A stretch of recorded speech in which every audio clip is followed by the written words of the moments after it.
Hello. Today I'm going to provide a brief overview of the application controller component of the ECOMP platform.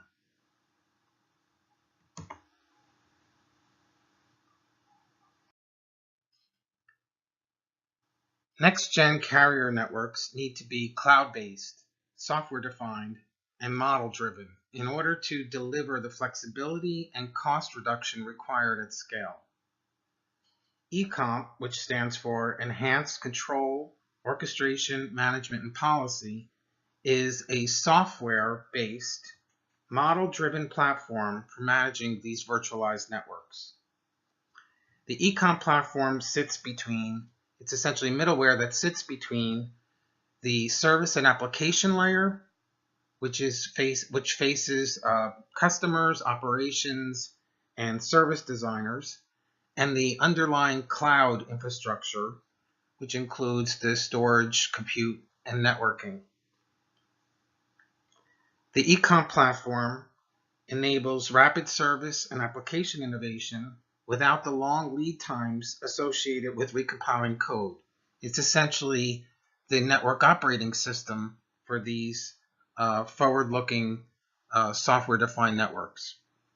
There are several components to the ECOMP platform, including portals, service design and creation, tools, policies, inventory. There's a master orchestrator, there's analytics and monitoring capabilities, but at the heart of the platform, there are two controllers. The first is an SDN controller.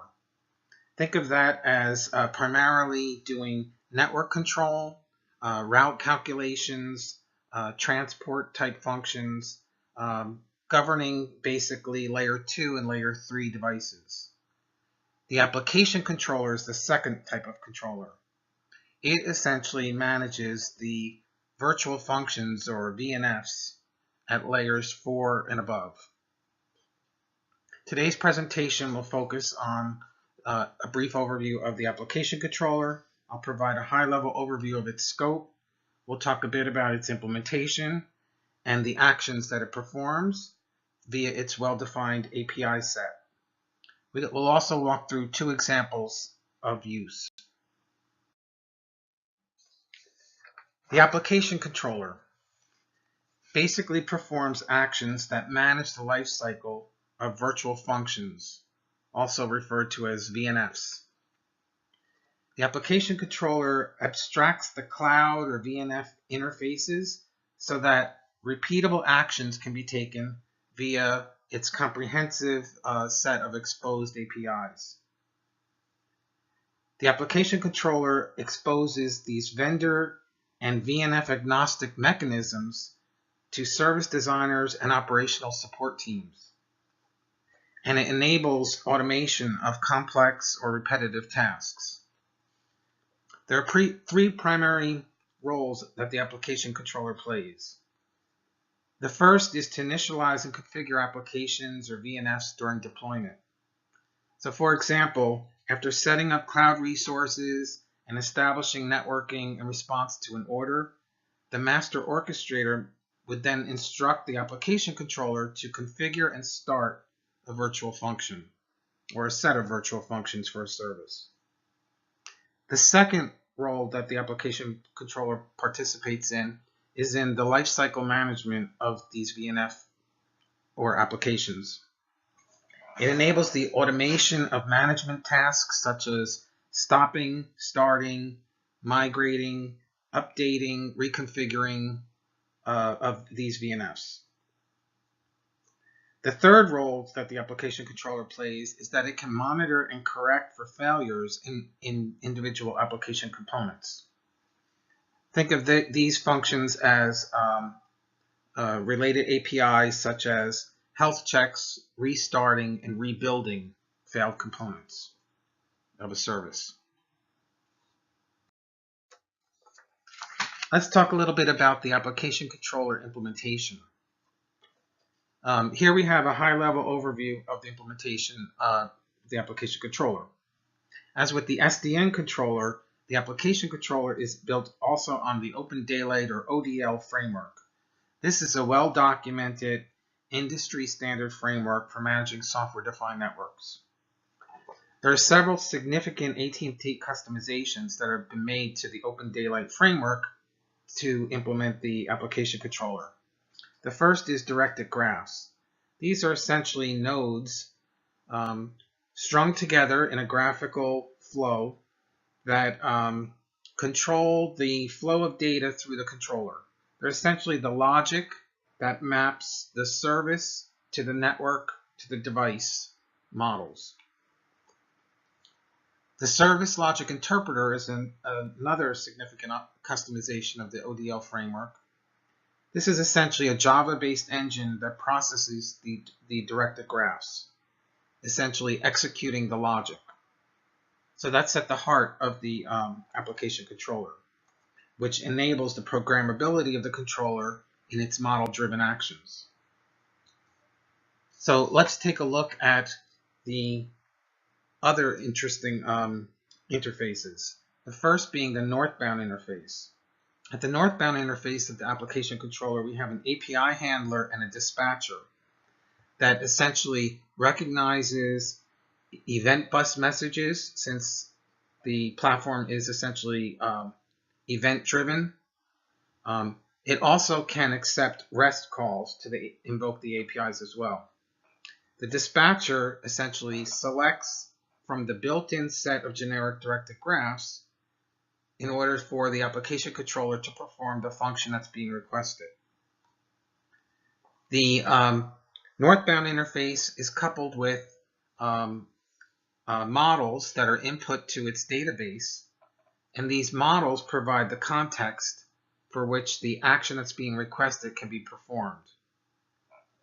On the southbound side, we have adapters facing the cloud interfaces. The final node of each directed graph is essentially an adapter type node, or configuration as it's referred to in the ODL terminology. This node communicates with the device directly through a standardized interface, or can communicate with the cloud orchestrator via an OpenStack type of arrangement. Essentially, the southbound side abstracts the cloud or VNF interfaces in a common way, so that essentially, as the VNFs become less like snowflakes and more like Lego blocks, as is the goal for the ECOMP platform, we actually have a normalized approach to controlling those devices in the cloud, such that you only have to focus on the actual action and not so much on the implementation or the technology in the underlying cloud resource.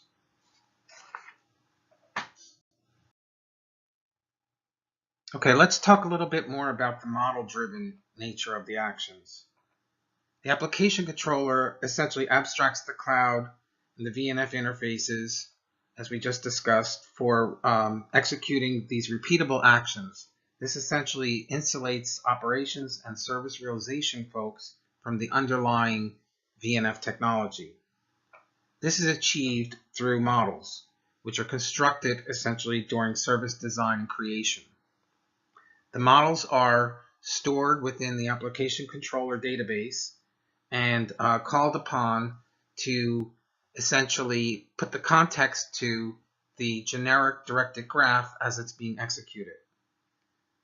The models include configuration type data, information that describes both the default values of configuration, the services that may be required to be called for specific instance type values, and also describes the structure of the configuration.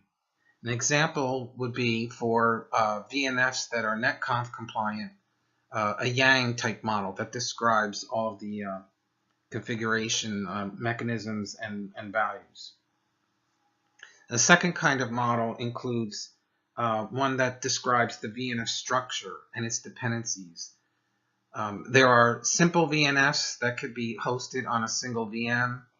There are VNFs that need to be broken up across different multiple VMs for performance and reliability reasons, as well as size. And then there are more complex VNFs that are actually composed of multiple virtual function components, or VFCs, and those VFCs could also be spanning multiple or a single VM, and the entire function comprises the VNF that's being controlled.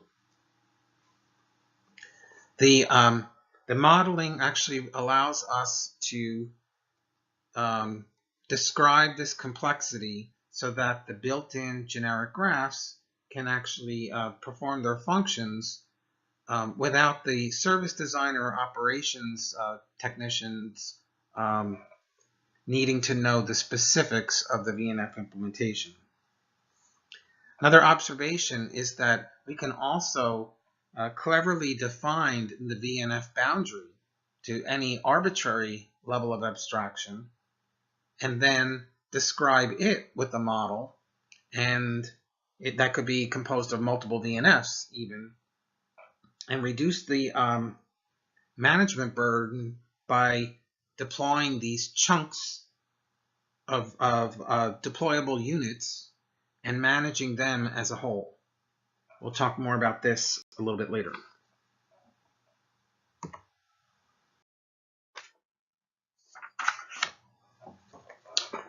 This slide shows a list of some of the current actions. The ones that are currently implemented are shown in darker text. The lighter text shows the ones that are in the roadmap. Overall, there's about 30 actions described as APIs planned for in the roadmap of the application controller. The list on this slide is categorized according to the 3 roles that we talked about earlier. The first being configuration. So we have the ability to configure a target VNF. We've got the ability to modify a portion of the configuration parameters. We have the ability to audit. The audit API essentially takes the running configuration and compares it to the current standard configuration and signals back whether or not there's a difference. If there's a difference, the plan is to actually transmit the running configuration back to another system that an operator can use to analyze it. Sync would actually be used to make the running configuration equivalent to the current standardized configuration. And then we have other related configuration actions. For lifecycle management, we can start and stop a VNF, which could be a simple VNF or a complicated VNF, depending on the roadmap, depending on the model. We can migrate a VNF to another host. We could terminate it. We could take a snapshot. We can upload software, perform a live upgrade. We can also evacuate it, move it to a completely different host per OpenStack. There are also monitoring and repair APIs. And these can actually even be applied to the application controller itself, since it is a VNF of its own as part of the ECOMP platform. These monitoring and repair APIs include restart, rebuild, health check, test, which provides a framework of allowing a standardized set of tests to be run on the VNF itself, again specified through a model, so we don't actually have to issue specific commands that vary from one VNF provider to another. Rather than it's a standardized set of tests, that sort of diagnostics that the VNF could run, self-checks. And there's a variety of other APIs that are being called. The APIs, again, are executed via the standardized or the generic built-in directed graphs, customized to the context of the VNF using the models. However, all of the application controller APIs also allow an override if you should decide to if an operator should decide to develop their own directed graph. So a specific directed graph that's provided can be run instead of the default built-in ones.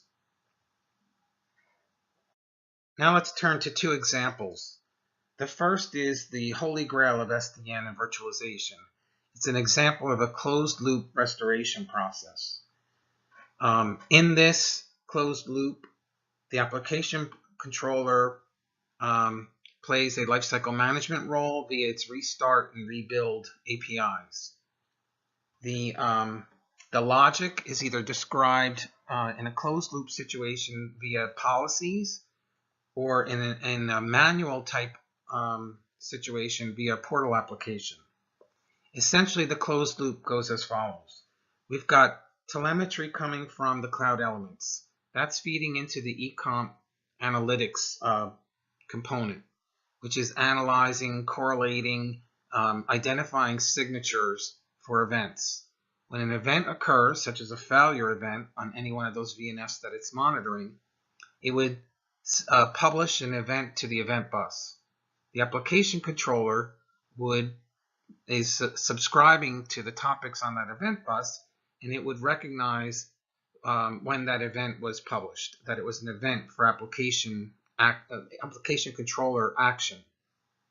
So in the case of a VNF that fails, a failure event is published on the bus, the application controller receives it, it invokes policies, and determines that it needs to do a restart of that VNF. The policy may actually even specify multiple retries, a retry with a timeout sequence, or a strategy where upon a failure of a retry, it may even invoke the rebuild capability and basically rebuild the VNF from scratch. All of which would be implemented as actions via the application controller using the APIs and the data models that we talked about.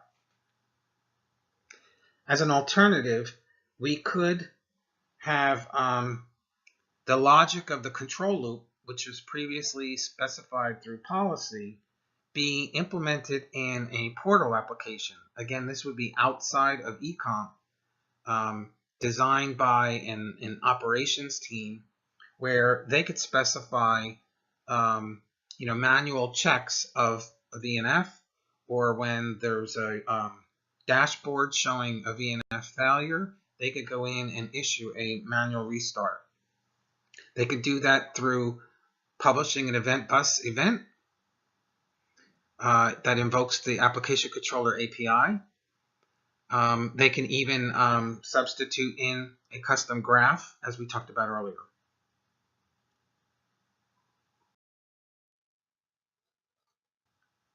As a second example, we have a case where the application layer of ECOMP is actually a workflow that executes on a workflow engine, such as an orchestration type piece of software. Could be like a Comundo orchestrator. So essentially, we have logic that automates methods and procedures that an operations team may take, and those different pieces of those different actions that are taken in the logic actually correspond to events or API calls to the application controller. So in this case, we've got an orchestrator workflow that's using the application controller to execute an in-place software upgrade. Again, the upgrade is put into context via the data models that are input in to describe the VNF that's being managed, and the specific actions are taken via the workflow. So for example, we've got a situation where VNF is being upgraded, so the operator chooses to run a health check, take a snapshot to save the current configuration, upload a piece of software to the VNF, perform the live upgrade, which would take it in step according to the model. It would touch each of the VFCs that may make up the VNF, perform a configuration, perform a test on the upgraded VNF, and even perform a rollback if needed. The power of this approach is that the workflow could be changed and adjusted, even shared, replicated across different VNFs, different instances, without recompiling any of the platform code or the cloud-based software. It's all done via the abstraction layer, and you really just think about the actions that need to be taken and describe the VNF with the model, and the platform itself interprets the model to perform the action without having to worry about the specific technology underneath. The application controller is an ongoing development effort.